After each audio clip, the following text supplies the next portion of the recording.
Le projet de la centrale solaire de Zaktouli, c'est une initiative qui a donc débuté en 2010. C'était une période où nous avons traversé beaucoup de difficultés en matière donc, de fourniture d'énergie. On était dépendant à 80% à peu près donc, de la production thermique. Et ce n'était pas facile à ce moment parce que tout simplement le prix du baril du pétrole a augmenté. C'est ainsi que l'idée d'aller vers donc, le solaire, particulièrement le solaire photovoltaïque, a vu le jour. La centrale fonctionne et permet donc d'avoir à peu près la production de 56 GWh, ce qui représente 5 à 6% donc, de la production d'électricité nationale.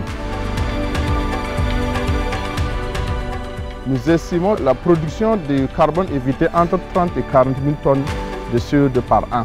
Et nous pensons que d'ici 5 à 10 ans, vous allez voir les effets donc, de ces centrales sur donc, la préservation de l'environnement. On a créé ce microclimat qui permet de rafraîchir donc, des modules. Ces herbes, ce ne sont pas n'importe quelles herbes, ce sont des herbes qui ont fait l'objet de sélection. Aujourd'hui, une centrale solaire de Zaktouli qui fait 33 MW occupait à peu près 60 hectares. Mais actuellement, avec 60 hectares, on peut faire plus que ça. C'est-à-dire qu'on travaille même à réduire l'espace aussi que nous utilisons pour faire ces centrales solaires.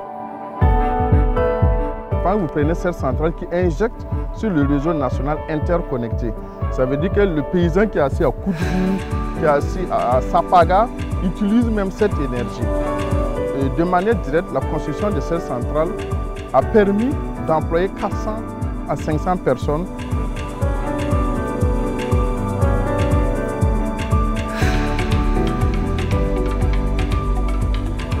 Cette centrale est située entre 3 villages, à savoir Zaktouli, Yindi et Boissa.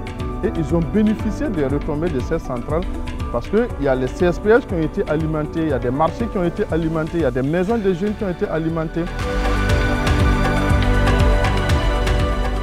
On a sensibilisé, formé des jeunes sur les énergies renouvelables, comment il faut entretenir un panneau solaire, comment il faut faire la maintenance. Quand vous prenez les CSPS, vous pouvez le vérifier, ou les marchés. La nuit, il y a de l'engouement et les activités économiques continuent.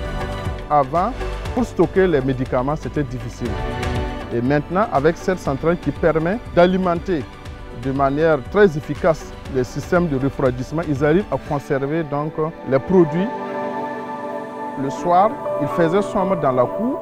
Avec donc, ce projet, on a pu mettre de l'éclairage un peu partout pour donc, sécuriser donc, les patients, les médecins, les infirmiers. Nous sommes satisfaits de ce qui a été fait. Grâce à cette centrale pilote, beaucoup d'investisseurs sont convaincus qu'au Burkina Faso, on peut produire le solaire de manière efficace.